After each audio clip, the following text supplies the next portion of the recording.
BJP करेगी शिंदे का खेल, सीएम पद और विधानसभा सदस्यता से हो गया योग्य। विधानसभा अध्यक्ष ने दिए बड़े संकेत, बोले क्रांतिकारी फैसला दूंगा।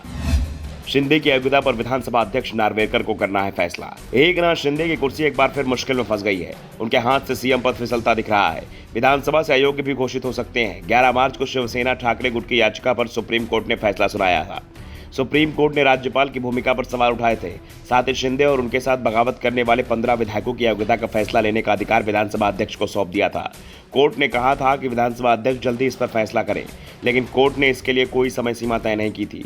दरअसल आज से ठीक 1 साल पहले जून 2022 में एकनाथ शिंदे के समर्थन में शिवसेना में बगावत हो गई थी। 40 विधायक शिंदे के साथ गुवाहाटी चले गए थे, जिस कारण से उद्धव ठाकरे के नेतृत्व में चल रही महाविकास अघाड़ी की सरकार गिर गई थी।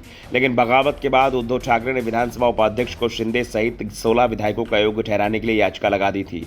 विधानसभा अध्यक्ष ने भी शिंदे सहित सभी 16 विधायकों को कारण बताओ नोटिस जारी कर दिया था, लेकिन शिंदे ने इस नोटिस को सुप्रीम कोर्ट में चुनौती दे दी थी। दावा किया था कि विधानसभा उपाध्यक्ष के खिलाफ पहले से ही अविश्वास प्रस्ताव लंबित है, ऐसे में वो नोटिस जारी नहीं कर सकते। बाद में सुप्रीम कोर्ट ने सुनवाई करते हुए विधानसभा अध्यक्ष के अधिकार पर 7 सदस्यों वाली संविधान पीठ का गठन किया था, जो इस मामले में फैसला देगी। तो दूसरी ओर विधायकों की अयोग्यता पर फैसले लेने का अधिकार विधानसभा अध्यक्ष को सौंप दिया गया था। अब विधानसभा अध्यक्ष ने साफ साफ संकेत दे दिए हैं कि वो जल्द ही इस पर फैसला करने वाले हैं।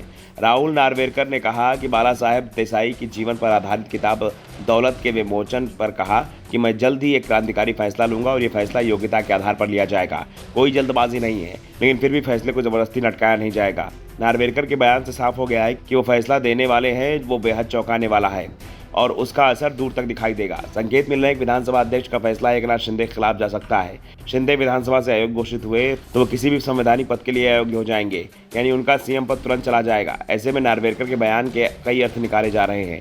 शिंदे समर्थकों को तो उसी दिन से राहत महसूस कर रहे हैं जिस दिन सुप्रीम कोर्ट ने गेंद विधानसभा अध्यक्ष के पाले में डाल दी थी। विधानसभा अध्यक्ष बीजेपी विधायक है और उनकी निष्ठा बीजेपी जुड़ी हुई है और बीजेपी शिंदे सरकार के साथ है। ऐसे में शिंदे गुट को उम्मीद है कि फैसला जल्दी आएगा, देर से नहीं आएगा और शिंदे के पक्ष में ही आएगा। देर से फैसला आने के चलते उद्धव गुट को फिर सुप्रीम कोर्ट जाने का समय भी नहीं मिलेगा, क्योंकि विधानसभा कार्यकाल ही अब 1.5 साल का बचा हुआ है। दूसरी ओर बीजेपी के अंदर चर्चा चल रही है कि फैसला किसी की ओर भी जा सकता है, शिंदे के पक्ष में भी और शिंदे के खिलाफ भी, यानी शिंदे को विधानसभा सदस्यता के अयोग्य घोषित किया जा सकता है। दावा किया जा रहा है कि बीजेपी को शिंदे पर भरोसा नहीं हो रहा है कि उनके साथ चुनाव लड़ने का कोई फायदा होगा। बीजेपी की कोशिश एनसीपी को अपने पाले में लाने की है। अगर एनसीपी बीजेपी के साथ आ जाती है तो फिर शिंदे को कोई सख्त फैसला लिया जा सकता है। एनसीपी नेता अजित पवार का रुख तो बीजेपी को लेकर नरम दिखाई दे रहा है, लेकिन शरद पवार का रुख को लेकर लगातार बदलाव दिखाई दे रहा है। कभी वो पीएम मोदी की तारीफ करते हैं तो कभी अपने पुराने बयान से यूटर्न ले लेते हैं। ऐसे में संकेत इस बात के मिल रहे हैं कि विधानसभा अध्यक्ष का फैसला भी यह साफ कर देगा कि बीजेपी लोकसभा चुनाव किस दल के साथ गठबंधन कर लड़ेगी। वैसे दावे तो यहाँ तक किए जा रहे हैं कि उद्धव ठाकरे के साथ भी बीजेपी संपर्क साध रही है। बीजेपी सिर्फ उद्धव ही नहीं बल्कि अपने सभी पुराने सहयोगियों के साथ संपर्क कर रही है, जिससे अटल बिहारी वाजपेयी के समय वाले एनडीए को फिर से तैयार किया जा सके। ऐसे में नार्वेकर का बयान शिंदे कैंप में खलबली मचाए हुए है। Bureau report, the Dhakad news.